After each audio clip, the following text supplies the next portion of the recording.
Matamgi Manipuri Wari channel asibu tabiriba khwai pumnamakpu taram nokchari ngasi amuk lawbirasi Thamoi Yaoramdre 16 suba tangka Sanana mayumda halakpada wakhal yamna charangnei nahan makhai tawdaba mawong ama ngambana ngasi tawrakpasi sana wakhal aduna thaiduna khalloi haina khandokpasu ngamdi mana matam khara loinarakpa sida ngambagi asiguma mawong amukta ukiba leitri nupi nahada mamit khara ngawi haibadi masu khangi Wari na takibata nattana mamit magna ukiba kayani adubu asuk sangna loinarakpa matam asida asiguma mityeng ama yenglakani haibadi nongmata khaluba tawrude Mana wakhal asi khanjiludabagi maramsu lei ngambana mangonda asiguma mityeng ama yengkiba leite mangonda onsin-onsinduna isau langba mana tawba thabak amata singthadana mabu ngangdogi cheidogi tawdana leiba ngaktani asiguma maya marak asidagi mana haijinduna asumba hairakani haibadi mata singna khanjiludabani adubu itha thajadana hairakpasida wakhalladu khanjiloi haiba ngamdri Mana magi room yoraktuna liftagi thong hangdoktuna changge tawbada itha thajadana yaifereldu lift manungda leptuna lerami sanadu yaiferelna leptuna lerambadu ubada ingak-ngakni yengduna sir Yaiferel Yaiferel su ngakna sanada nokfet tawduna yengaga Misana sida leibro Oi sir aigi apartment ni Oh aigi na somda Aidi nahan kay khangdiye sir se nahan kay su sida dum leibro Ngarang hongjilakpani Oh yam pharine sir bu kadom chatoino Makhada kaino khra yengusra na tawbani ado kaino nangdi ngasi yam ngana haleina Akhoi sir do thabak loibaduda sum halaba Thabak leitradi kaino ma leiruraga punna chasina Yayi sir ado ngahak ngai biramo ai dress se amta change pa tawrukige aduga chalase Hoi yayi miss ai sida dum ngai jaramage Miss yautra siaida sana dum kaubiyo Miss naingona su sir kaubaduda sum kaurabani ngahak ngai biramo ko dudi ai fathorake Masi hairamlaga sanadu nokfet tawramlaga magi room na changlakduna dress change tawi mana dress change tawringai phone ring khingakpaduda changsinduna yengi leinagi orambaduda paikhatli Leina kayam wali ke halaktoba nang lakpaga ai nang nakta laktoini yum yore ado ekhoi office ta thabak tawminaba ma building punna leminaramdana kainom chasina tawri nangsu punna dum yawbu yaba natra yai kaino ado kanano office ta thabak tawminaba haibabo Khoi ceremony secretary anobaduni masaka khangdeda ngasi khangnarage lage ko dide hoi thamo ko dide Sanasu phone du kaklaga battery yawdabaduda charge taksilaga tanamlaga magi purse machadu paiduna thorakle Yaiferel sungaiduna leirami sanana nokmi changsinduna chatnaba haibadagi anidu makada punna kumtharaga chana thaknabadu leiba chatluraga halakpada sanaga ngambaga thengnabani Makhoi anina wari sanaruraga mapana thorakpada leinana leptuna leirami leinadu ngambana sanagi rumdagi thorakpadu ubada mamit mana lakthokduna ngambada yengduna hairei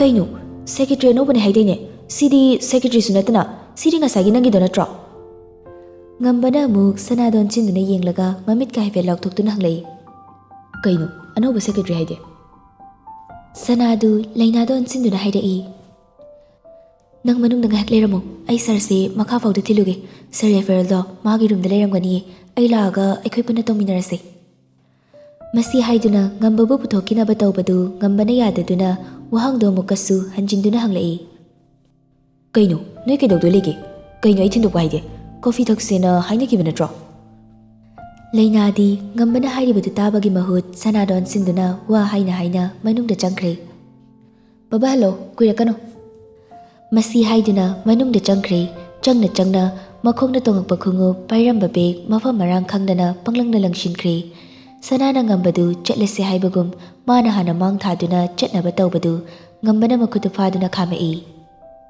Ngasaidaina hangisana ngondani Coffee da thawrs law Kaino secretary anoba ka haido Coffee thangna sanarasi warido law Namduna chinglaga puthorakli building duga khwaidagi naknana leiba cafe amda changlaktuna famthai sanana hek changlakpada menu gamte yengdana coffee ani piyu haidana order fat tawkhre Ngambadi menu paikhatuna kari chasige kari thaksige haidana munna wakhal tawduna khali. Mana dumna yengduna khalingai waiter duna coffee cup ani puduna changlai.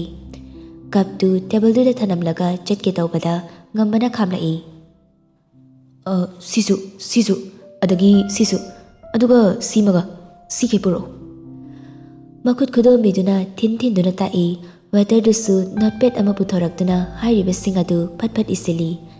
Sanadi mamit ani du khuzinduna khoisaungna ba magaloinana ngambade yenglai. Waiter dusu iriba du loiraga chatkre. Sana na isaw magaloinana ngambade yengduna hairai. Kaino coffee thaksina lakmana tro aduga kaigino order mayam amga tawshinidubo. Ai thabak lehawi haiba khangna sarna thawoina smai tawrise kaigino.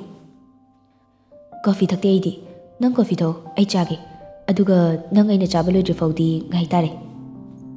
Sir ai thabak lehawi sir na hainingbodo kaino haibiro aduga ai chachagrage. Nupa na haga punbedo aina yadaba thabak tawba yaroi. Sir aigi personal life ta interfere tawbirakano thabak mari leinadaba wa ingonda haibirakano wafam ase aina mukta natana kayarak haikrabaduni. Sir su aina haizari wafam sida wakaldi tapam thawabani. Ngamba thausadi ngangi badu adugi mahut magi thokpa thawai wawaidaba mongda khumlai. Kaino aidi thawdawjabani nangi interfere tawba tawdaba ai khangdi. Phari sir gi chanabadu laaga chabi hoko ai hanjaramage coffee gi bill sidi ai bizaramage. Masi haiduna sanadu hagatuna reception lairiba domda laktuna coffee gi bill di pet tawramnaga chatkre. Ngambasu mangaktu laiduna chatkriba sanabu yengduna lehawi. Ngamba chatkriba sanabu amuk tanage haibisu khaludre adugi mahut mamai leishilakduna puthorakpadagi machi lengdana makut phawa soktana thambiramlaba coffee du da munna yengduna ngahak lei. Asum yenglambadagi makut khudombiduna magi mangda lairiba kaptugi akoiba mapanduda asum nanduna sanaraga wakal amada ngahak tawi. Mana dumna lairingai waiter duna laktuna mana order tawkiba chanaba singadu puduna thamlei. Ngamba karisu haidi tawribo mongdusu hongdi adumak tawri asum tawrambadagi ngasai waiter duna puraktuna thanamba spoon adu lokalaga coffee cup tu lupshilaga amuk thangatuna maduda pakliba coffee tu cup tu da muktahali. Ngihak phamlamlaga ngamba lairiba singadu amatasu omdana haugatuna thorakle aduga reception aduda bill piramlaga chungchung thokre. Somdana Braden kanasu yaudana khungang adomda lai khangna chanaba mata leibasu natabana sinthagi thongal mapaduda gari adu khamduna ngahak lei. Mangaktuna thangatuna sinthagi thongal adomda yengduna lei. Phana kuina leira fawba thongal adomdagi kanasu thorakpu ude. Pungkai muk leiraba matamda sinthadu makutta yendai ani ahum paiduna thorai. Sinthana thorakpadu ubada Braden di gari gi thong adu hangdoktuna prap sintha tamna changsilai. Itha thajadana phauzilaktuna leplariba Braden du ubada iyang thangamba khongthang adu chap leptuna ingakakna yengduna lei. Nahan la amba dugumna formal oiba dress electric asidi t-shirt black pen icham chamba chapal khongdagi ton fawba yenglaga ingakakna yengduna mamit adu fat kuptana yenglai. Ngasaidagi ai nang thorakpa ngairini phanayam kuiri aina sida leiraisi. Tingak Braden da second khara yengduna leiramaba matung sinthadu Braden na hariba waduda karisu khumlamdana lepliba Braden duna thaiduna chatke tawi. Adubu Braden na sinthana chatnaba tawriba maikai khuding lepsinduna thingbire. Sinthadu angakpa sakfamdagi suktoktuna Braden da yengduna hanglai. Kaino kanano sukhang manate aduga kaigino nangna migi mamangdaga thachindanaga tawise kaigino mi usitriba haidura. Hana thingnakhradudi kaino kanano khangde haisibo. Nakhoi imphal machasingna aikhoigi khungangi miyoisingbu usitaba tawgano. Nakhoi imphalgi nin khongbadu natana aikhoi khungangdagi ahenba mata leite aduna usithawoidaba tawgano. Wa adu hairamlaga sintha amuksu Braden duna thaiduna chatke tawi adubu handaksu Braden na thachinduna hairai. Kaino nangna ise pura bet oina khalamale aidi nangai chamchamna wari saraga tinaba pambani phatana khangano. Pot lawbagi wafamdu aingodagi kanaba amta phangoi aikhoi ta chawgasu wari sarabanina munna khangamani aduna adugi damaktadi aingonda nakshinanaba honarakano madugi kanaba amta phangoi. No aduga mari amta leinadi aidi chamchamna nanga tinaba pambani. Sinthana maningda mamai adu leiduna yumlomda yengi aduga amuk Braden don sinduna yenglaga hairai. Ngasayꯗagi ꯑꯩꯒꯤ ꯌꯨꯝꯒꯤ ꯊꯣꯡꯒꯥꯜꯃꯛꯇꯗ ꯅꯪꯅ ꯇꯧꯔꯤꯕꯁꯦ ꯑꯩꯕꯨ ꯎꯁꯤꯠꯇꯕꯗꯒꯤ ꯍꯦꯟꯗꯣꯛꯇꯨꯅ ꯑꯩꯒꯤ ꯏꯃꯨꯡ ꯃꯅꯨꯡꯕꯨꯁꯨ ꯎꯁꯤꯠꯇꯕ ꯑꯃ ꯌꯥꯎꯔꯤ. ꯑꯩꯅ ꯁꯥꯎꯔꯛꯇ꯭ꯔꯤꯉꯩꯗ ꯑꯩꯒꯤ ꯂꯝꯕꯤ ꯊꯥꯗꯣꯛ. ꯀꯩꯅꯣ ꯃꯣꯔꯣꯛ ꯆꯥꯔꯛꯄ꯭ꯔꯣ? ꯌꯥꯝ ꯁꯥꯎꯋꯤ ꯅꯪꯁꯦ. ꯑꯩꯅ ꯇꯞꯅ ꯇꯞꯅ ꯉꯥꯡꯉꯤ ꯑꯗꯨꯒ ꯅꯪꯅ ꯁꯥꯎꯅ ꯁꯥꯎꯅ ꯑꯗꯨꯝ ꯈꯨꯝꯃꯤ. ꯅꯪꯅ ꯇꯤꯟꯅꯕ ꯇꯜꯂꯒꯅ ꯅꯨꯡꯁꯤꯅꯔꯁꯦ. ꯑꯩꯗꯤ ꯑꯍꯥꯟꯕ ꯅꯪꯕꯨ ꯎꯕ ꯅꯨꯃꯤꯠꯇꯨꯗꯒꯤ ꯅꯪ ꯑꯗꯨꯝ ꯅꯤꯡꯁꯤꯡꯉꯒ ꯂꯩꯔꯕꯅꯤ. ꯇꯟꯖꯥ ꯑꯃ ꯆꯥꯗꯗꯅ ꯊꯦꯡꯅꯕ ꯉꯝꯗꯗꯅ ꯑꯗꯨꯝ ꯂꯩꯔꯕ. ꯂꯥꯏꯕꯛ ꯐꯗꯅ ꯊꯦꯡꯅꯔꯦ. ꯁꯤꯟꯊꯥꯗꯨ ꯕ꯭ꯔꯦꯗꯦꯟꯕꯨ ꯑꯃꯨꯛꯇꯪ ꯃꯨꯟꯅ ꯌꯦꯡꯂꯝꯂꯒ ꯕ꯭ꯔꯦꯗꯦꯟꯕꯨ ꯅꯥꯊꯩꯗꯨꯅ ꯆꯠꯄ ꯍꯧꯏ. ꯍꯟꯗꯛꯇꯤ ꯕ꯭ꯔꯦꯗꯦꯟꯁꯨ ꯃꯥꯡꯗ ꯂꯦꯞꯁꯤꯟꯗꯨꯅ ꯊꯤꯡꯕꯗꯤ ꯇꯧꯔꯛꯇꯦ. ꯑꯗꯨꯒꯤ ꯃꯍꯨꯠ ꯇꯞꯂꯤ ꯇꯞꯂꯤ ꯁꯤꯟꯊꯥꯒꯤ ꯈꯣꯡꯊꯥꯡꯒ ꯃꯥꯟꯅꯅ ꯊꯥꯡꯗꯨꯅ ꯋꯥꯗꯨ ꯃꯈꯥ ꯁꯝꯊꯔꯛꯏ. ꯉꯁꯤ ꯐꯥꯎꯕꯗ ꯑꯩꯅ ꯊꯦꯡꯅꯔꯛꯄ ꯅꯨꯄꯤ ꯃꯌꯥꯝꯗ ꯅꯪꯗꯧꯅ ꯐꯖꯕ ꯑꯝꯇ ꯊꯦꯡꯅꯗ꯭ꯔꯤ. ꯐꯖꯕꯗꯁꯨ ꯅꯠꯇꯕ ꯇꯣꯉꯥꯟꯕ ꯑꯩꯉꯣꯟꯗ ꯀꯩꯅꯣꯝꯃ ꯐꯤꯜ ꯇꯧꯍꯟꯕ ꯉꯝꯕ ꯑꯃ ꯌꯥꯎꯔꯤ. ꯑꯁ ꯀꯃꯥꯏ ꯍꯥꯏꯗꯣꯏꯅꯣ ꯍꯥꯏꯗꯣꯛꯄ ꯉꯝꯗ꯭ꯔꯦ ꯇꯧꯔꯤꯁꯦ. ꯂꯩꯀꯥꯏ ꯏꯕꯨꯡ ꯏꯄ꯭ꯋꯥ ꯃꯌꯥꯝꯅ ꯎꯔꯒ ꯐꯨꯕꯗꯩꯗꯤ ꯈꯥꯝꯃꯣꯏ. ꯑꯗꯨꯅ ꯅꯁꯥꯅ ꯈꯪꯅ ꯂꯩꯍꯧ. ꯇꯤꯟꯅꯁꯦ ꯍꯥꯏꯕꯁꯨ ꯌꯥꯗꯦ. ꯑꯗꯨꯅ ꯑꯣꯏꯅ ꯅꯨꯡꯁꯤꯅꯔꯁꯦ. ꯁꯤꯟꯊꯥ ꯈꯨꯝꯗꯦ. ꯃꯈꯣꯡ ꯑꯗꯨ ꯌꯥꯡꯅ ꯊꯥꯡꯗꯨꯅ ꯑꯗꯨꯃꯛ ꯆꯠꯂꯤ. ꯕ꯭ꯔꯦꯗꯦꯟꯗꯨ ꯃꯛꯂꯥꯞꯇꯤ ꯐꯅꯌꯥꯝ ꯁꯥꯡꯉꯤ ꯍꯥꯏꯕꯕꯨ ꯁꯤꯟꯊꯥꯒꯤ ꯑꯇꯦꯟꯕ ꯃꯛꯂꯥꯞꯇꯨꯅ ꯌꯥꯡꯅ ꯊꯥꯡꯗꯨꯅ ꯆꯠꯄꯗꯨ ꯇꯥꯟꯅꯕꯗ ꯆꯦꯟꯒꯦꯕꯨ ꯇꯧꯏ. ꯃꯥꯒꯤ ꯃꯇꯧ ꯑꯗꯨ ꯂꯝꯕꯤ ꯅꯥꯀꯟꯗ ꯂꯦꯞꯇꯨꯅ ꯂꯩꯍꯧꯕ ꯂꯝꯕꯤꯗ ꯆꯠꯈꯤꯕ ꯃꯤꯁꯤꯡꯅ ꯌꯦꯡꯗꯨꯅ ꯆꯠꯈꯤꯕꯅꯤ. ꯃꯤꯅ ꯌꯦꯡꯅꯔꯒ ꯆꯠꯈ꯭ꯔꯤꯁꯦ ꯑꯩꯉꯣꯟꯗ ꯐꯠꯇꯅ ꯈꯟꯕ ꯇꯥꯔꯦ. ꯑꯗꯨꯒꯤ ꯁꯔꯨꯛ ꯀꯥꯏꯗꯅꯣ ꯃꯐꯝꯒ ꯋꯥꯔꯤ ꯁꯥꯔꯨꯁꯤꯕ. ꯅꯥꯀꯣꯡ ꯃꯌꯥꯗꯨꯗ ꯆꯪꯁꯤꯟꯗꯨꯅ ꯉꯨꯔꯨꯡ ꯉꯨꯔꯨꯡ ꯉꯪꯕꯒꯨꯝꯅ ꯉꯥꯡꯂꯛꯏꯕ ꯑꯗꯨꯗ ꯁꯥꯎꯅꯤꯡꯂꯗꯨꯅ ꯁꯤꯟꯊꯥ ꯊꯥꯡꯉꯝꯕ ꯃꯈꯣꯡ ꯑꯗꯨ ꯆꯞ ꯂꯦꯞꯇꯨꯅ ꯃꯃꯥꯏꯗꯨ ꯐꯠ ꯕ꯭ꯔꯦꯗꯦꯟ ꯂꯣꯝꯗ ꯑꯣꯟꯁꯤꯜꯂꯛꯇꯨꯅ ꯃꯃꯤꯠ ꯑꯅꯤꯗꯨ ꯁꯨꯛꯆꯤꯟꯗꯨꯅ ꯌꯦꯡꯂꯒ ꯃꯉꯛꯇꯨ ꯏꯟꯗꯨꯅ ꯍꯪꯂꯛꯏ. ꯀꯩꯅꯣ ꯅꯪꯅ ꯑꯩꯉꯣꯟꯗꯩ ꯄꯥꯝꯃꯤꯁꯦ? ꯀꯥꯏꯗꯅꯣ ꯐꯝꯃꯒ ꯋꯥꯔꯤ ꯁꯥꯕ. ꯅꯈꯣꯏ ꯁꯦꯜ ꯄꯥꯏꯕꯒꯨꯝꯅ ꯀꯣꯏꯆꯠ ꯆꯠꯇꯨꯅ ꯅꯣꯡꯃ ꯆꯨꯞꯄ ꯑꯃ ꯀꯣꯏ ꯂꯥꯡꯗꯨꯅ ꯃꯇꯝ ꯃꯥꯡꯍꯜꯂꯕꯁꯨ ꯀꯔꯤꯁꯨ ꯑꯋꯥꯠꯄ ꯂꯩꯇꯕ ꯑꯗꯨꯒꯨꯝꯕ ꯏꯃꯨꯡ ꯅꯠꯇꯦ ꯑꯩꯒꯤ ꯏꯃꯨꯡꯁꯦ.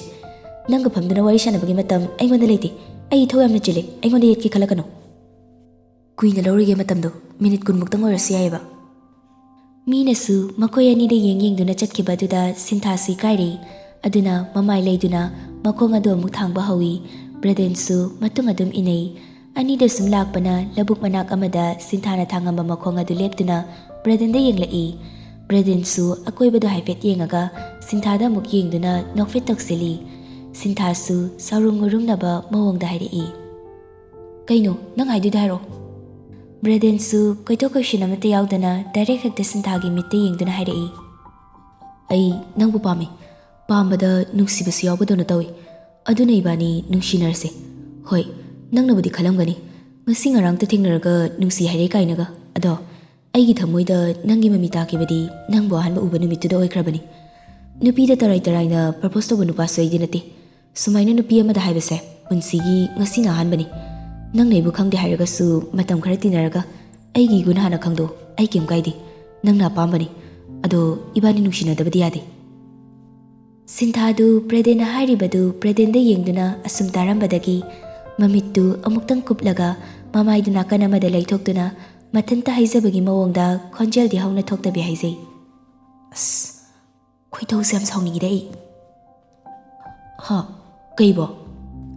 ꯅꯪꯒꯤꯁꯦ ꯑꯩꯉꯣꯟꯗ ꯊꯑꯣꯏꯅ ꯈꯟꯅꯕ ꯍꯧꯔꯒꯦ ꯍꯥꯏꯕꯒꯤ ꯃꯑꯣꯡꯂꯣ? ꯇꯥꯆꯧꯗꯒꯤ ꯄꯣꯠ ꯂꯧꯕꯒꯤ ꯍꯥꯏꯅꯕꯗꯤ ꯉꯝꯗ꯭ꯔꯒ ꯑꯩ ꯀꯣꯏꯔꯒ ꯅꯪꯅ ꯑꯗꯨ ꯐꯪꯒꯅꯤ ꯀꯥꯏꯅ ꯈꯜꯂꯤꯅꯤꯅꯦ. ꯑꯩꯅ ꯅꯪꯉꯣꯟꯗ ꯀꯔꯤ ꯌꯦꯡꯉꯒ ꯌꯥꯕꯤꯗꯣꯏꯕ? ꯑꯦ ꯀꯩꯅꯣ ꯍꯥꯏꯁꯤꯕꯣ? ꯑꯩꯉꯣꯟꯗꯗꯤ ꯅꯪꯅ ꯀꯔꯤꯗꯤ ꯌꯦꯡꯉꯒ ꯌꯥꯔꯣꯏꯗꯣꯏꯕ? ꯃꯨꯟꯅ ꯑꯝꯇ ꯌꯦꯡꯉꯨ ꯀꯩꯗꯧꯔꯒꯦ? ꯑꯋꯥꯠꯄ ꯏꯔꯩ ꯂꯩꯔꯝꯃꯣꯏꯗ ꯁꯛꯇꯒꯤ ꯆꯨꯗꯒꯤ. ꯍꯣꯏ ꯑꯩꯗꯒꯤ ꯐꯠꯇꯕ ꯑꯃ ꯍꯥꯏꯌꯨ ꯍꯥꯏꯔꯒꯗꯤ ꯑꯩꯒꯤ ꯄꯦꯔꯦꯟꯁꯇꯣ ꯕꯤꯖꯤꯅꯦꯁꯇ ꯌꯥꯝ ꯉꯥꯎꯏ.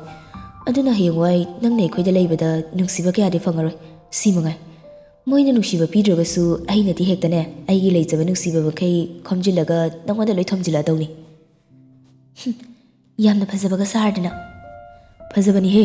ꯃꯤ ꯅꯦꯒ꯭ꯔꯣ ꯅꯨꯄꯤꯅꯒ ꯀꯦꯜꯂꯤꯅꯦ ꯑꯩꯁꯦ. ꯊꯥꯖꯗ꯭ꯔꯒ ꯍꯧꯖꯤꯛ ꯐꯣꯟ ꯇꯧꯔꯒ ꯍꯪꯁꯤꯔꯣ? ꯃꯁꯤ ꯍꯥꯏꯗꯨꯅ ꯄꯣꯀꯦꯠꯇꯒꯤ ꯐꯣꯟ ꯑꯗꯨ ꯂꯧꯊꯣꯛꯇꯨꯅ ꯎꯠꯂꯤ. ꯁꯤꯟꯊꯥꯅ ꯃꯆꯤꯟ ꯑꯗꯨ ꯅꯥꯀꯟꯗ ꯄꯩꯊꯣꯛꯇꯨꯅ ꯇꯧꯖ ꯁꯥꯔꯤꯁꯦ ꯍꯥꯏꯕꯒꯤ ꯃꯑꯣꯡꯗ ꯇꯧꯔꯛꯏ. ꯃꯥꯒꯤ ꯃꯇꯧꯗꯨꯗ ꯕ꯭ꯔꯦꯗꯦꯟꯅ ꯑꯗꯨꯃꯥꯏꯅꯒ ꯄꯩꯕꯗꯣ ꯌꯥꯝ ꯊꯤ ꯄꯛꯆꯕꯩ ꯋꯥꯅꯤ ꯅꯪꯉꯣꯟꯗ. ꯑꯗꯣ ꯅꯪ ꯑꯩꯒ ꯑꯝꯇꯪ ꯅꯨꯡꯁꯤꯅꯔꯒ ꯌꯦꯡꯉꯨ. ꯑꯩꯁꯦ ꯐꯖꯩ ꯐꯖꯗꯦ ꯑꯗꯨ ꯑꯗꯥ ꯑꯇꯩ ꯑꯇꯩ ꯃꯌꯥꯝꯁꯨ. ꯁꯦꯔꯥꯟ ꯇꯨꯔꯥꯟ ꯇꯧꯗꯅ ꯑꯩ ꯇꯨꯡ ꯑꯃꯨꯛ ꯏꯟꯅꯔꯛꯀꯅꯨꯀꯣ. ꯍꯟꯗꯛ ꯃꯨꯛꯀ ꯏꯟꯅꯔꯛꯑꯗꯤ ꯇꯥꯆꯧ ꯇꯥꯛꯑꯒ ꯐꯨꯍꯟꯒꯗꯕꯅꯤ ꯈꯪꯉꯨ. ꯃꯇꯨꯡ ꯃꯅꯥꯎ ꯑꯩ ꯊꯦꯡꯅꯕꯗ ꯀꯧꯔꯛꯀꯅꯨ. ꯍꯦꯛ ꯀꯧꯔꯛꯄꯗꯅꯦ ꯇꯥꯆꯧꯗ ꯇꯥꯛꯑꯒ ꯐꯨꯍꯟꯒꯗꯕꯅꯤ. ꯑꯩꯗꯤ ꯍꯥꯏꯁꯤꯅꯤ ꯍꯥꯏꯕꯤꯗꯦ ꯍꯥꯏꯅꯤ. ꯍꯦꯛ ꯏꯟꯅꯔꯛꯄꯗ ꯑꯩꯗꯤ ꯍꯥꯏꯁꯤꯅꯤ. ꯃꯈꯨꯠ ꯈꯨꯗꯣꯝꯕꯤꯗꯨꯅ ꯊꯤꯟꯗꯨꯅ ꯋꯥꯗꯨ ꯍꯥꯏꯅ ꯃꯈꯨꯠ ꯅꯥꯝꯃꯅ ꯌꯦꯟꯗꯥꯏ ꯑꯗꯨ ꯄꯥꯏꯗꯨꯅ ꯆꯦꯟꯆꯠ ꯆꯠꯈ꯭ꯔꯦ. Braden sunok mi chatkhriba singthagi matau adu yengduna lehori. Mathangi numitni sana nahan wakhaygi matawgumna ngantana hogattuna masado fresh oithoi loibaga kitchen da changlakduna fridge dagi yerumani lauthoklaga thugaiduna omelette semlaga sangom glass ama da haiduna breakfast oina chathoi loibaga colleague sing adu loishilamlaga magi room da muk laktuna ngasi set kadaba dress kandokduna ready tawduna thammi. Ngarang tawkhriba mawong aduga ngasi mana ngamba lawba ngambagi mayumda chatkadoribasi yamna tali ngasi numit chupa ama maga leminaridoini khanbasida ipai haure sanadu adubu karidu upai lei mathawni na chatpa tabani matam haiba matam ase phaduna thamba yarabadi kaina khanba matang haibadu hek yorabani. Matamdi khamba yada chatkibana sanatana tana mafi loishinba loibaga pek adu lauduna ngambagi yum tamna langi gari amada tongduna lae nahan makhaidi makongdu yangna thangduna chatpani adubu ngasidi makong adu thangningdagum tawduna get lansinduna changlai hanagum neimungda changlakduna mana hek famduna ngambabu ngaiba sofa da famduna lei makala mamaithong dinate tariba mami adu mana dumna famningai thabak sinaba leibi nupi ama thoraktuna mabu kaurai. Haima bema sana Nine Aiko ibungo sardudi ngasaina thabakne haidana chatkhrabanine.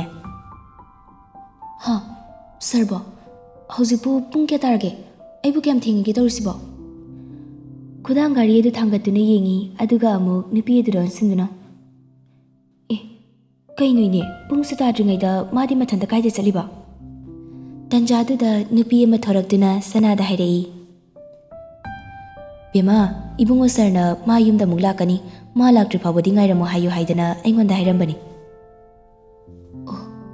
hoine magi thabak chali oramani nupi sing adu magi mathau tawba changnakri sanasu table da leiriba tv remote adu lauduna tv edu on tawi adubu hek thabaga la iba pauduna yauribadu ubada mamit khanglaw lakthokduna yengi ngambana jawaso kanglei paki CEO ina ngasidagi thabak puba horani haibagi pauni tv du da video coverage amaga loina na hairibado